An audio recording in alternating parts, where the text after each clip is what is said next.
Hey, Susan here. Before we get into the episode, I wanted to give you just a quick heads up that our audio setup wasn't ideal for this episode, but the conversation is so great.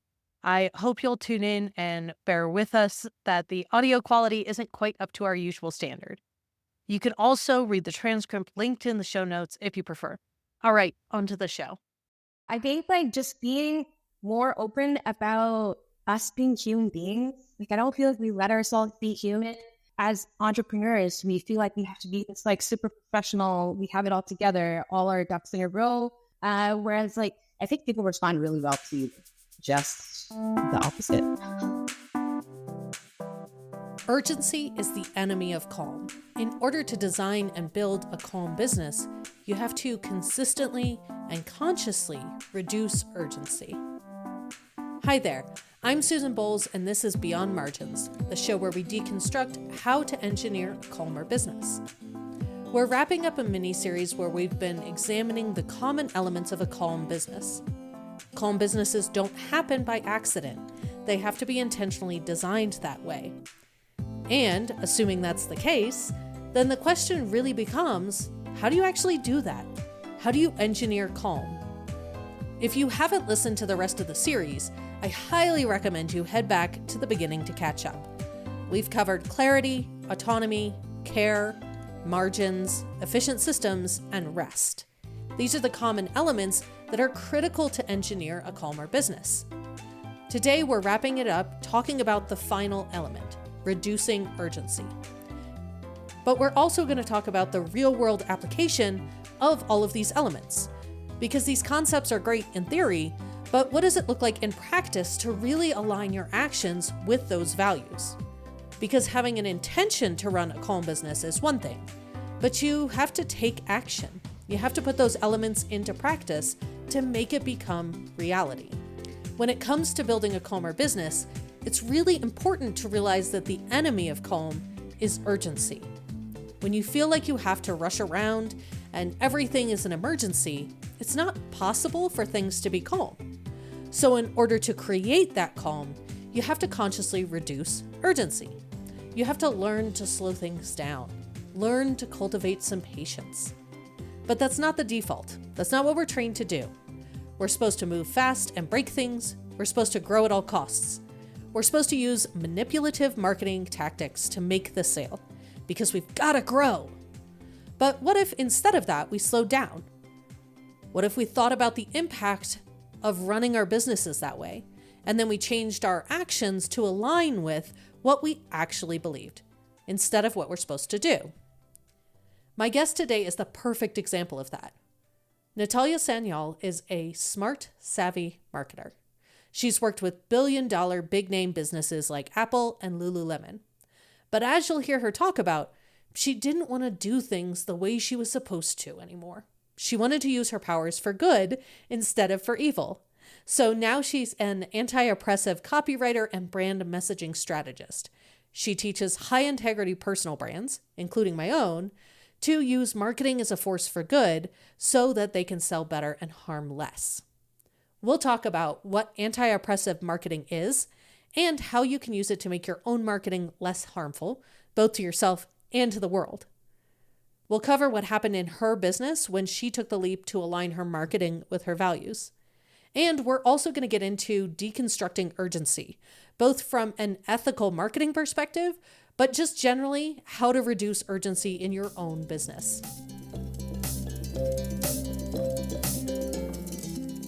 So you describe yourself as an anti-oppressive marketer. To me, I'd interpret that to mean that marketing by default is inherently oppressive. Yeah, I do think that is the case, and it's pretty accurate. I like to ask this question every now and then on LinkedIn, and it's actually even on my opt-in form. I put it everywhere. And I ask people who are my customers or in my audience how it feels to market themselves. And 90% of the time, the answers are so heavy and really negative. People will say it feels dangerous, it feels slimy, it feels like a necessary evil, or not values aligned is one that throws out a lot. And so why are people feeling this way? I think it's people who hate marketers, they don't trust them. us. They don't trust marketers. So when they have to do it for themselves, like, entrepreneurs or personal brands, it feels really gross.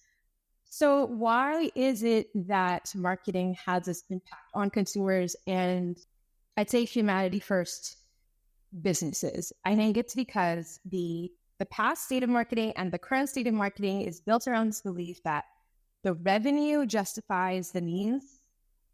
And so we end up doing all the tactics and strategies that really end up harming humanity in the process. But it is effective and it makes us money. That's where it's like, it's really tricky. And I agree with it being dangerous in that sense because it is effective as far as revenue. But in that process, we are hurting ourselves and we are hurting our people. I see it as a problem in the way that we have always done it. And I'm seeing a shift as well at the same time. I'd say the biggest shift happened in 2020.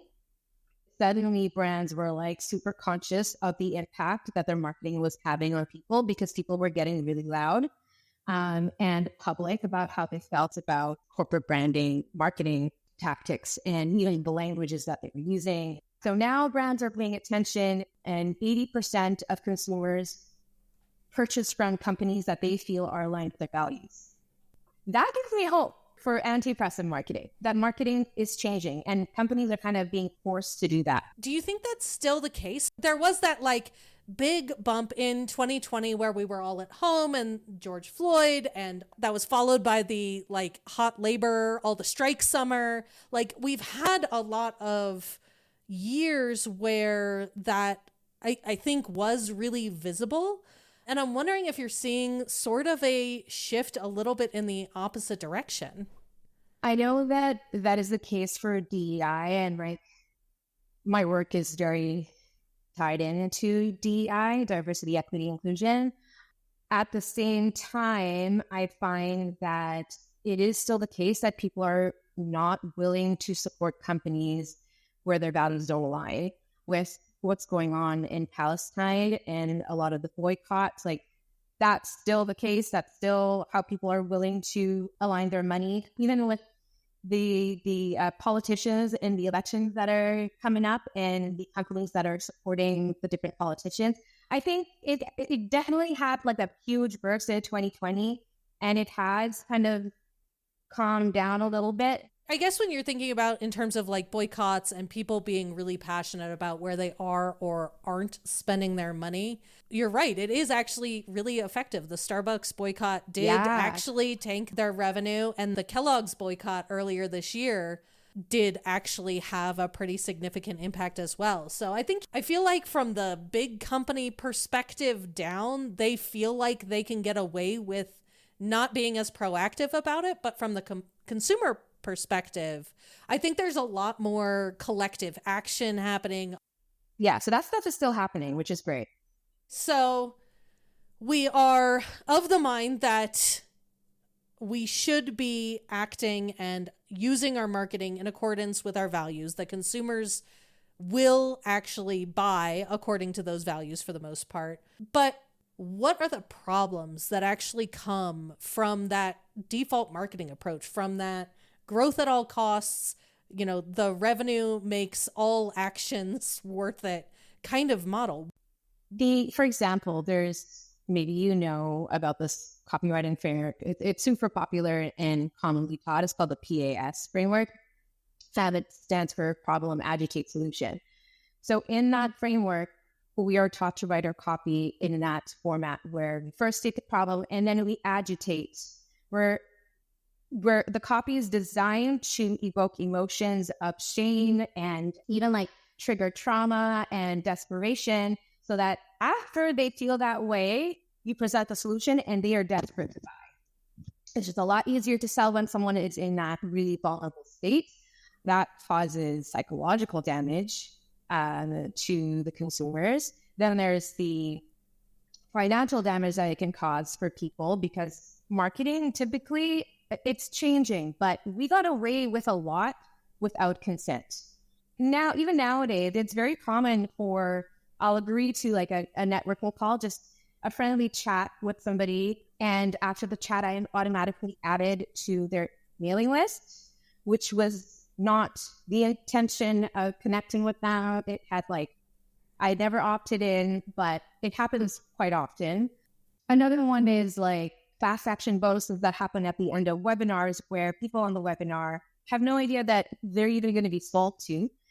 And then at the end of the webinar, they've got 20 minutes to make a decision and get this fast action bonus where it does require a significant investment. It's not uncommon to see these investments be 4-figure, 5-figure investments, and they give you 20 minutes to make that decision. So people who are in that state of the whole webinar is kind of set up for that moment, and they are excited. They do not have time to check if this is actually a good decision for their bank accounts or all the things you have to consider before making an investment like that. They don't have time, but fast action bonuses are very effective. So that will cause significant financial damage depending on, the person's state of finances in that moment when they make that decision. You will see companies like the Walmart Juneteenth ice cream that they released in 2019. No. They released a Juneteenth ice cream flavor. So that was one that social media just tore them down and they had to release a public apology. But that's a classic example of exploiting the suffering of marginalized people. Walmart is obviously huge, but I see smaller examples of that in my inbox all the time. In Canada, we have Indigenous Peoples Day on June 21st. I'll get a lot of Indigenous Peoples Day discounts for things like spas. Have nothing to do with anything, but they think that's a great marketing strategy. And if you're listening to this and thinking oh crap, I've done all of those things. It's okay. I have done honestly most of those things too in my marketing career because this is what we've been taught is this is business, this is marketing. And I didn't even think I could talk about this because I have done all the things before. But I talk about it now because I don't want shame to get in the way of moving forward. Once a week, I will find myself doing something that on auto that is the opposite of what I am teaching in anti-oppressive marketing. I'll give you an example. I have an offer where it's templates. I sell my templates. I link to my post sometimes. So in that week, I had given a template where I put in a post, a repost of somebody else's post. So in that template, I shared the original post and I named the person whose post it was, but I hadn't asked for that person's permission. And I realized that after the fact. And it was one of those moments which I was so familiar with, and I didn't again. I'm making money off this, and I'm including that person's example, which that person wrote that post, not for me to use in paid off. So I had to reach out to them and ask them and apologize. And I think that it's important for me to share these things because we're going to mess up. We're going to catch ourselves doing these things all the time. And we need to be able to be okay with that and apologize and then correct course. Learn from it.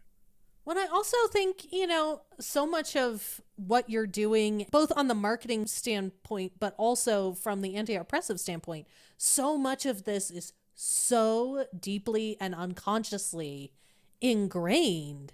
It is really, really hard sometimes to be able to step back from it and look and see, even if you're really well versed on anti-oppressive practices and you're really keeping it in mind in the same way, you mentioned that you've done all of the marketing things. Me too, especially at the beginning when you are starting a business.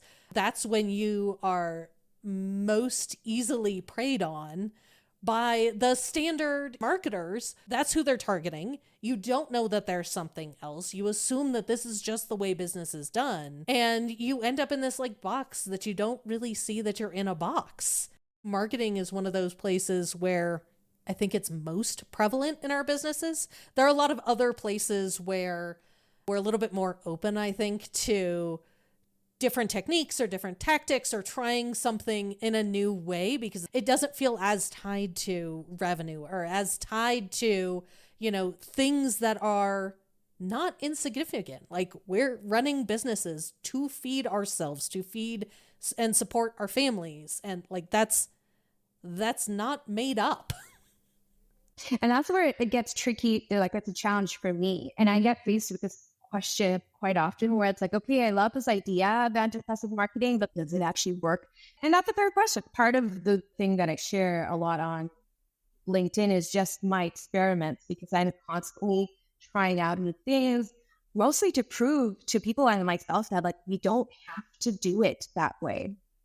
And this way can absolutely work. And the cool thing is, because this is not yet the standard like status quo of marketing, it is 100% like a feature of why people choose to work with you, because they appreciate that as a business, we have taken into consideration like how our marketing materials impact them, being upfront about as a promises that we're making. And just, it feels such a business risk, but it actually has the complete opposite effect for people. Like, thank you for saying that you're not promising that I'm going to make $1 million in 30 days, because I wouldn't believe you.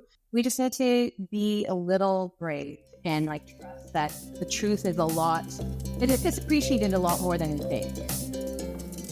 Anti-oppressive is clearly a big value for you. It's your main focus. But from an actual like tactical perspective, what does that actually mean when it comes to marketing? What does anti-oppressive marketing look like? There are kind of 3 buckets that I assess to make sure that my marketing is anti-oppressive. And those 3 buckets are, is it good for business? That one is the bucket that we are all familiar with. And then is it good for humanity? And is it good for me? I'll give you some examples of what I look at when I'm looking at marketing for myself, for my clients, and assessing if it is good for them. We looked at, are you doing strategies and tactics that are actually sustainable for you? Are you trying to like do the thing that everybody's doing and it's super draining? Like, videos are hot on whatever platform, but if you suck at videos, or if it's like a stretch for you to like look presentable on videos, then maybe don't make that your marketing strategy, even if it's the hot thing. So is it sustainable? We look at like marketing boundaries. People feel like they need to respond to every comment, every DM, and they need to post once a day or multiple times a day on multiple platforms. My boundaries for myself are like, if my app, LinkedIn is first of all, it's the only marketing platform that I do, just one, because that's all I can handle. It is not on my phone unless I'm sending a voice note in a DM. And when I do that, it's deleted. So that's like one of the boundaries I have. And it's so important because social media is taking over our whole life. So we look at boundaries, we look at sustainability, and are we leveraging your strengths? That's like the flip side of the coin. There's like, what comes really easy to you? Does writing come naturally to you? Do you love making gifts of yourself? Like, it could be something totally random, and we're allowed to do those impacts. It's like an advantage. As a personal brand, because I work with personal brands, figure out like what your thing is. And one of the places I like to look is like just my text messages to my friends. That's where we tend to be like ourselves the most. I'm that person that like sends long voice notes. My friends hate me for it, but I'm like a huge voice noter. So my newsletter has an audio version where I'm like essentially like reading you my newsletter because I feel really comfortable doing that kind of thing. And then as far as like, is it good for humanity? This is the part where people just feel really lost as to like where to start. And one filter that I find is so helpful that kind of like encompasses everything is look at your marketing strategy, tactics, your language that you're using, and ask yourself if you use that on the person that you love the most. That's like the easiest way to be like, oh no, I would never do that. I would never do that for my daughter. So my daughter is that person for me. When I ask myself that question, it's always after I've created the marketing materials. I don't let myself get stuck on like, how can I be inclusive and accessible and make sure that I'm asking for consent when I'm creating? Because let's face it, the default is still the status quo, oppressive style of marketing. That's kind of how we've been programmed. I'm a marketer. I've been programmed that way for over a decade. I just let myself do the thing before I publish it. When I'm editing, then I put on my like is this good for a human? Did I use language that is not great? I love that as a technique, because I talk a lot about, human first finance and human first operation, like being a human first company. It's really hard to kind of tangibly explain what that is. But I think your example of like, would you do this to your favorite human, is a really good, like very tactical way of implementing that. Yeah, I think you're right. It is really hard to explain these things, but when you have like, you picture that person, it becomes suddenly tangible, and then it's like easier.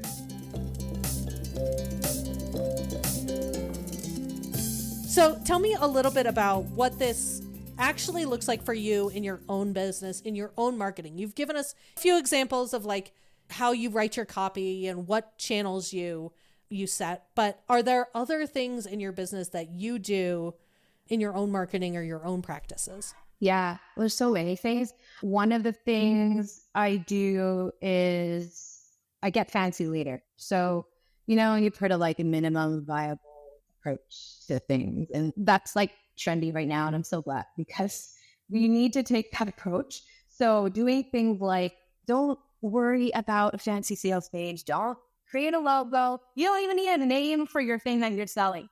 Just sell the thing first. So for me, that's a Google Doc.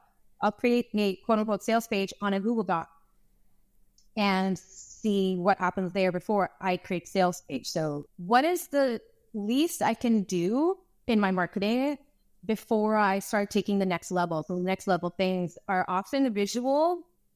I feel so bad. I know that graphic designers are listening to this and they're like, no, like graphics are absolutely very effective. Logos are awesome. Visual branding is great. I think we need to start before that and allow ourselves to be a little raw in the beginning of an offer or the beginning of our business. And we get so stuck on those things, like creating our graphic takes so long when we are not graphic designers. And it's just not where we need to be spending our time. We worry so much about like how people are perceiving us visually, whereas like the message is really what matters the most. So nail the message and the way that you deliver it, like do it in the way that's easiest for you. If a Google Doc feels too much, then I would just do like a video where I'm talking about my offer if I wasn't comfortable with that. So minimum approach to marketing, I have to constantly train my brain to do it. That's one thing. And then selling the thing before I build it is another huge like game changer thing. When I'm writing, it's always in the editing phase, like I mentioned before, where I will apply the filters.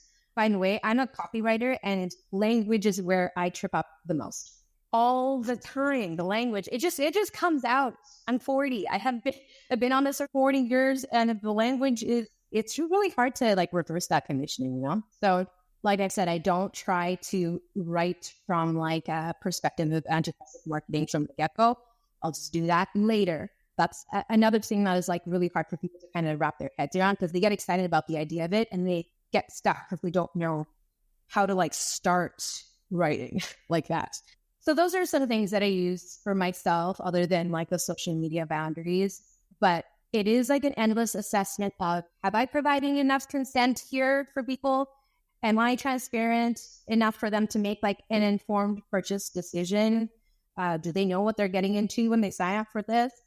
And I often won't have the answers right away. Like I will realize like, oh, this person didn't know that it was going to be like whatever, X, Y, Z. So then I like update, and if an apology is necessary, like, it's okay. We're going to make mistakes. And I think that that's been really healing for me and for the people that I work with to like understand that there's so much that we need to consider. It's impossible to get it all. We'll try our best. We're going to make mistakes. I just want to reiterate, just like giving yourself grace in this journey of exploring and playing around with anti-oppressive marketing. You don't have to put so much pressure on yourself to get it right. In fact, like it feels scary, but the more you talk about the mistakes, the better it gets. People are very willing to forgive and are usually really gracious in return. So I would say that like, don't be scared of making mistakes. Just be open about it. You fix it. I love that. And It's a really important perspective, particularly when you're trying to do things that are against the norm, against the defaults, and really go against just really deeply ingrained ideas where it's really hard to see things that are designed to be invisible, I think. So talk to me a little bit about the impact of making this transition, whether good, bad, surprising, kind of shifting your business into this anti-oppressive area and really actually using these anti-oppressive tactics for yourself. What has the impact been for you or your business? Oh my gosh. Okay. So I've been in marketing and copywriting for like over a decade, and I didn't ever talk about it before. I was always a little bit ashamed. There was a lot that I loved about marketing. I loved the creativity. I love psychology in general, like that. I hated the manipulation part. So I didn't love talking about my work.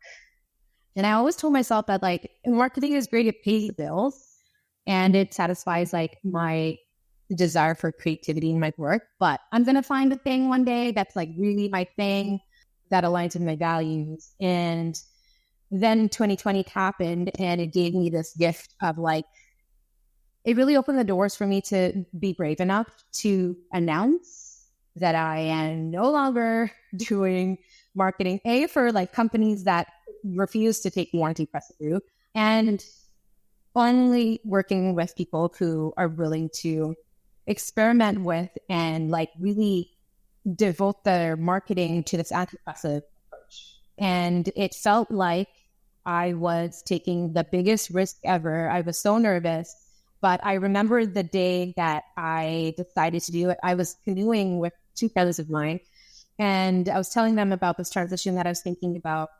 And I was like, I should make my slogan, decolonize your copy. And we all started laughing, like, wouldn't that be hilarious that you actually like publicly say that? That's so just, it's so, in your face. And then I ended up putting that in my LinkedIn banner. And it was the best move ever. When I did that, I decided I was going all in, updated my banner, and outlined like what my key messages are for the things that I wanted to talk about, be known for my perspective on, anti-oppressive marketing. I gave myself 2 months and let me just see what happened. I didn't sell anything in that time. My goal was just to show up and like practice being visible, which is very uncomfortable. And it changed my whole world. I did not realize like I could have an audience of people who would want to work with me that I actually wanted to work with. That was the best part. It's like, oh, I don't have to stuff it up and like do marketing for companies that I am actually so embarrassed that I work for, because I know that they're not known for the best business practices. So as a result, the people that aligned with my values showed up in my LinkedIn. It wasn't like I blew up or anything. I had like 1,000 followers for the first long while. And it was enough for me to create something that I was proud of, that made a difference with those people and made 6 figures in the first year. It was like on the lower end of the 6 figures, but I was just happy that I was doing something that was sustainable for me, enough for me and my daughter to live off of, and really was values aligned. So it's been really great, and it was my favorite risk that I've taken so far in business. For sure was risky because it was in such direct conflict to the default. But I, as one of those people who saw you pop up and then deeply resonated with it, it was so refreshing and attractive in a way that like and having implemented a lot of the same kinds of practices in my own work, I have found it works so well as a filter. I am almost never telling a prospective client, like, hey, it's not really a good fit. Like, I am happy to refer you to my colleague who does this, who I think you'll really resonate with, which is what I spent the majority of the beginning of my business doing, is everybody come in, cool, and then you would get to the sales call and I'd be like, no, thank you. That's not true anymore. Like, all of the people that come in through my content, through my network, they're all very values aligned. And I think that's because I'm transparent about my values. I'm transparent about, how I approach things. And the hustle bros are very repelled by what I'm talking about. Exactly. Yes. I would say that that's been the most awesome impact of this switch to anti-oppressive marketing. Is I no longer have to deal with that. And the moment that I decided I was going to do this was because I had my last interaction with one of those companies where I was nauseous. After that sales call, I was like, okay, you know what? I never want to have a sales call like that again, where I am feeling super offended, triggered, and just disgusted. So leading to values is wonderful. You don't have to deal with that anymore. I am a big believer that there are providers out there who are a good match for everyone. Yeah. Getting the people who are values aligned with me into my world and pushing away the people who I just will always feel uncomfortable working with them. It's going to stress me out. It's going to stress them out. It's just not a good fit, I think, is one of the most impactful parts, at least that I have found, of leading with your values, not just that it makes your business feel calmer and better to just exist in. We're going to take a quick break to hear from our sponsors, but when we come back, Natalia and I are going to get into deconstructing urgency as both a marketing tactic and as an ethos in our own businesses. And she's going to take us inside a pretty interesting tactic that she used in a recent launch that I have termed maybe reverse urgency. Hey there. Are you looking for new ways to design and deliver your services in a calmer, more sustainable way? I've got just the thing for you. The Calm Service Design and Delivery Inspiration Swipe File. It's a free resource that I've developed that's packed with 60 plus services from over 40 real-world providers just like you. You can browse by service type, delivery method, scale, support level, whatever inspires you to rethink how you work. This swipe file is all about helping you create services that are not only profitable, but also aligned with a calmer business model. Head to beyondmargins.com/swipe, or just click the link in the show notes to grab your free copy today.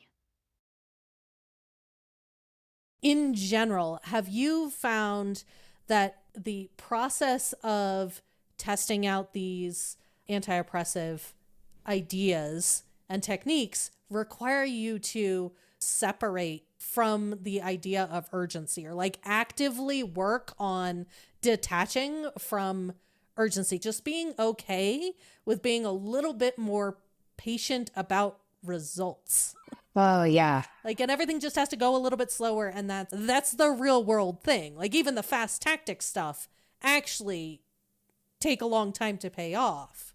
For me, the unlearning the urgency piece has been such a huge part of that. I feel like people are surprised at my perspective on urgency often. I totally agree with you. And I am very in line with taking the slow route to growth versus the fast one where you sacrifice your values and your health in the process. But at the same time, I think there is a way to use urgency in a way that is actually in line with the truth. So for example, I will release an offer and it's a program and I've got 20 spots, and that is the truth. It's 20 spots. It's a group program. I do not have any more spots other than 20. I am going to include that fact in my marketing materials, and psychologically people will see that okay, there's a limit to this, and I want to be one of the 20 people. Some people will say oh, but isn't that psychological manipulation? Personally, I don't think so, because it is 100% real. It's reflecting my capacity. And I am simply telling you the truth. I've got 20 spots left. Another one is a time urgency thing where the offer is only available for a certain amount of time. I've got a subscription service and it is not always open. And I have done that, and I know that if I close it, that means I'm also not making money in that period of time. So it's not like I am using urgency in a way that is completely fake. There's real urgency and then there's fake urgency. urgency. The doors are open for like, say, a week.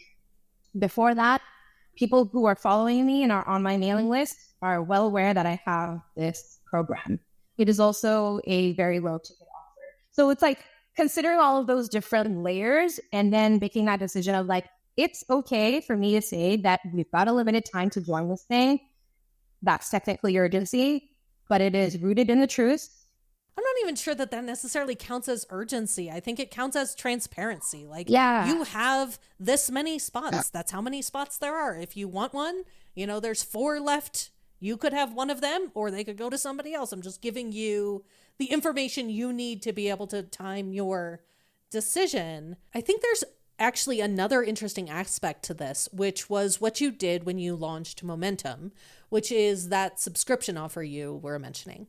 So for context for the listeners, this is a subscription offer for LinkedIn templates. Basically, the idea is that you get 3 prompts per week with explanations about how to apply them, along with a weekly co-working session for folks to use to write the content together. So it's a $15 a month subscription. So low ticket offer here that's actually not evergreen. You open it up and close it periodically.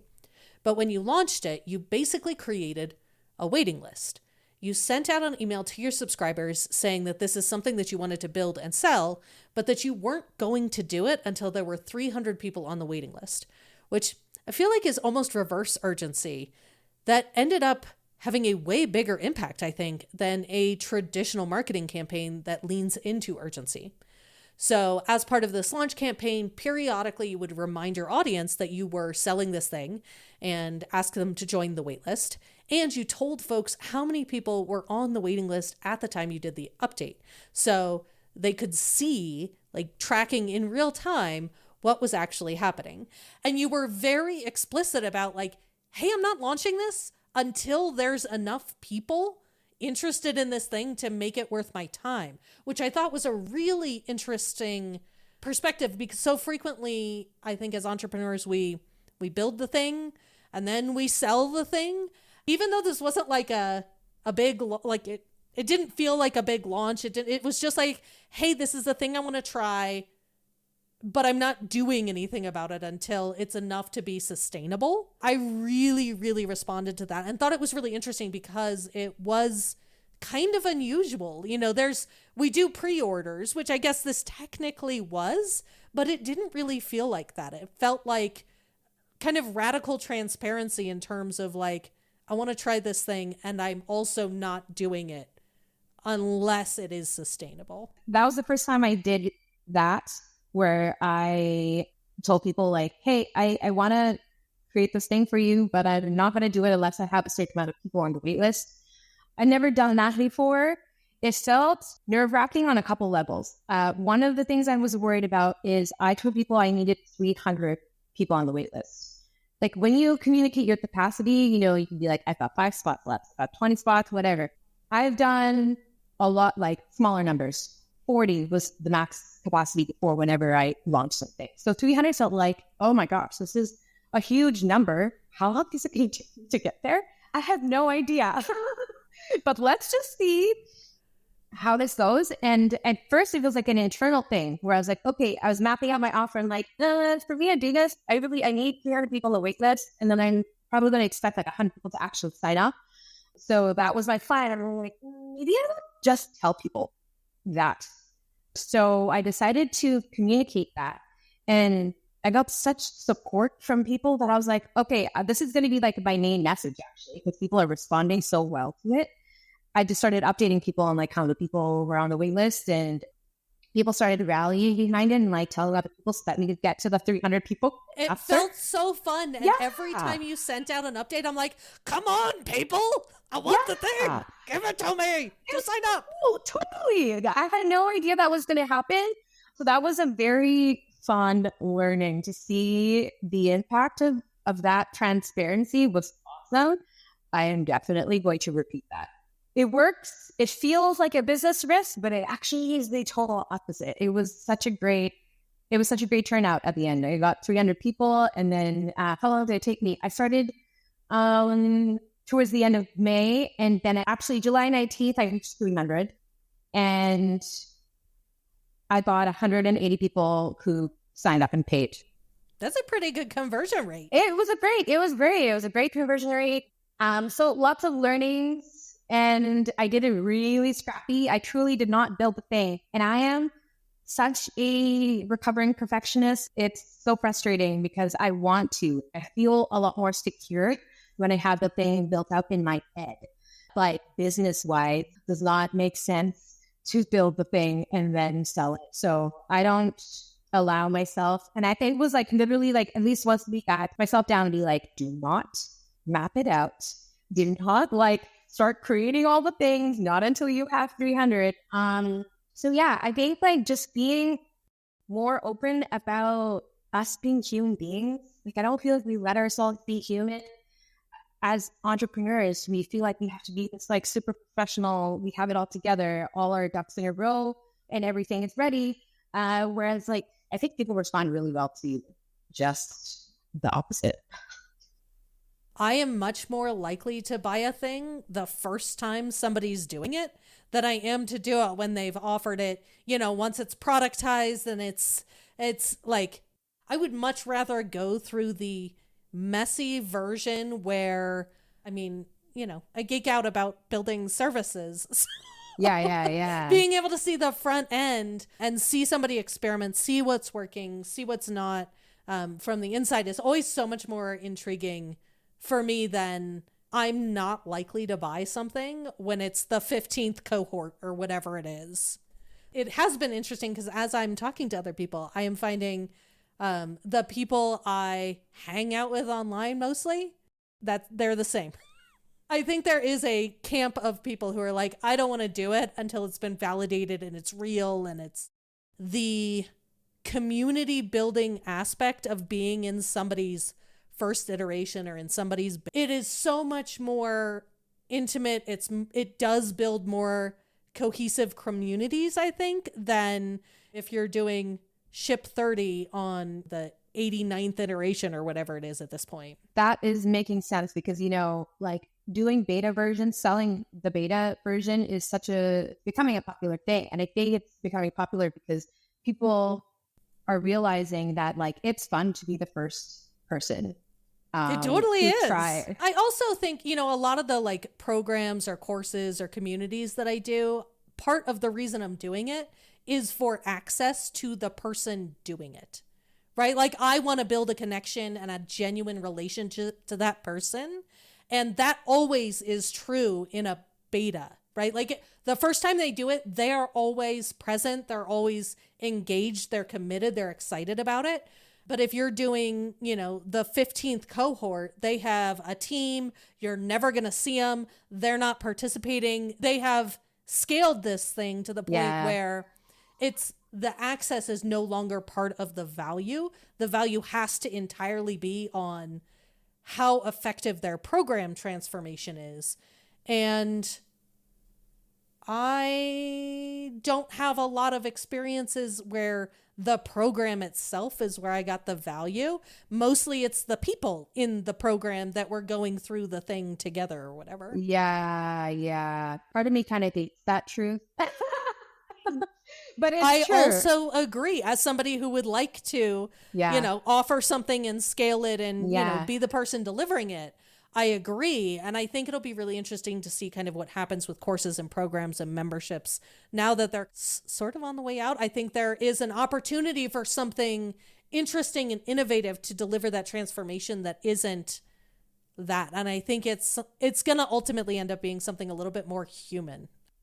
Yeah, I am constantly trying to figure out what is the thing that I could offer that like works with my brain and energy levels.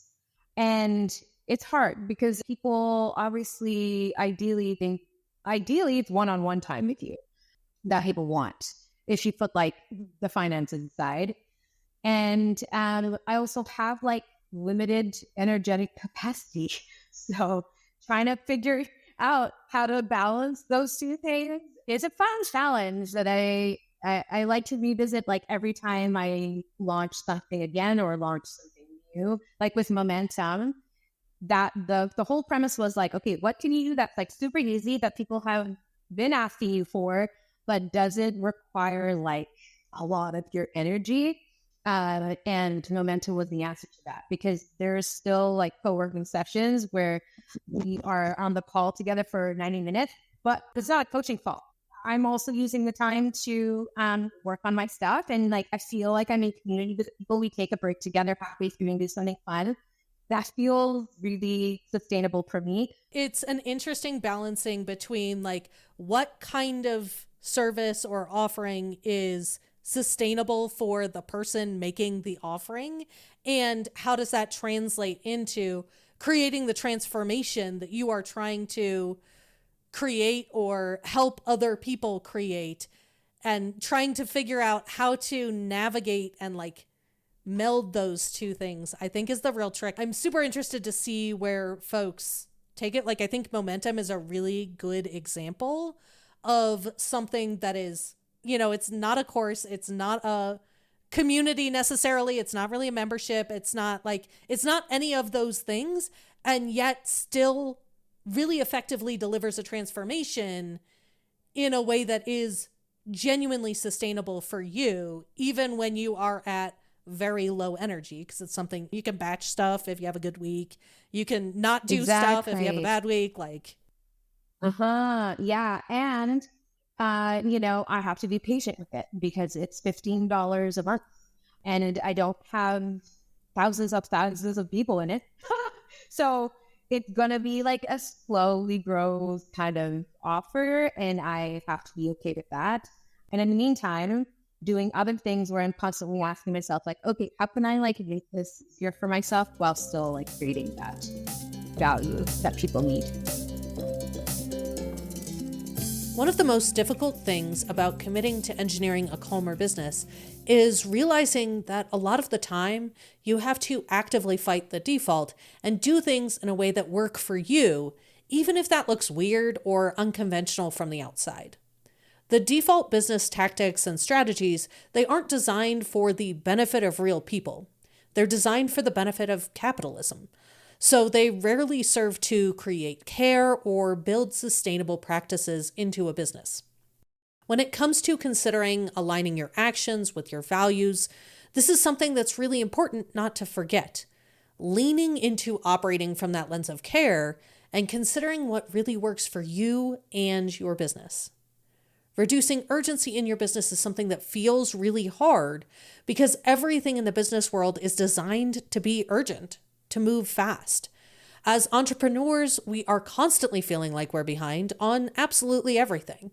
So actively working on reducing urgency might be one of the more challenging aspects of building a calmer business because it goes against everything we're taught that business is supposed to be. But you can start small. Take one tiny action. Start with removing one deadline that's on your plate right now. Most deadlines in our business are totally made up by us. We are the ones who decided what that deadline was in the first place. So try removing one, and then maybe remove another one. If you can reserve deadlines for when they're real and treat all the rest of them as a general guideline or a tentative plan, but not a hard date, that allows you to build in a little bit more margin, a little bit more flexibility, and it helps reduce urgency, so it's just a little bit calmer. Another small way to reduce urgency is to actively work to have fewer client emergencies. Maybe you can start tracking how often this happens and see why each emergency happened. And then you can go back and look at that data and see if there are some systems or some boundaries or maybe some communication that you can put in place to reduce those emergencies to zero or close to it. The more you can reduce urgency in different areas of your business, the more you can lean into a slower, more sustainable path to growth, the calmer your business will be. The way you engineer calm into your business is taking it one tiny step at a time. Pick one element of the calmer framework, or listen to one episode of this mini-series, and then focus on building that element into your business. And then pick another one. Eventually, those tiny actions turn into a big snowball, and you end up with a calm, sustainable business with comfortable margins, efficient systems, and lots of rest. Thank you so much to everyone who supports Beyond Margins. If you are a listener, a sponsor, or a partner of any kind, I really couldn't do this show without you. You can support this show by leaving a rating or a review. It really does help new listeners hit play with more confidence. And you can support our sponsors by using the link in your show notes. All of this helps me keep this independent podcast going and growing. Thank you for listening. And until next time, stay calm.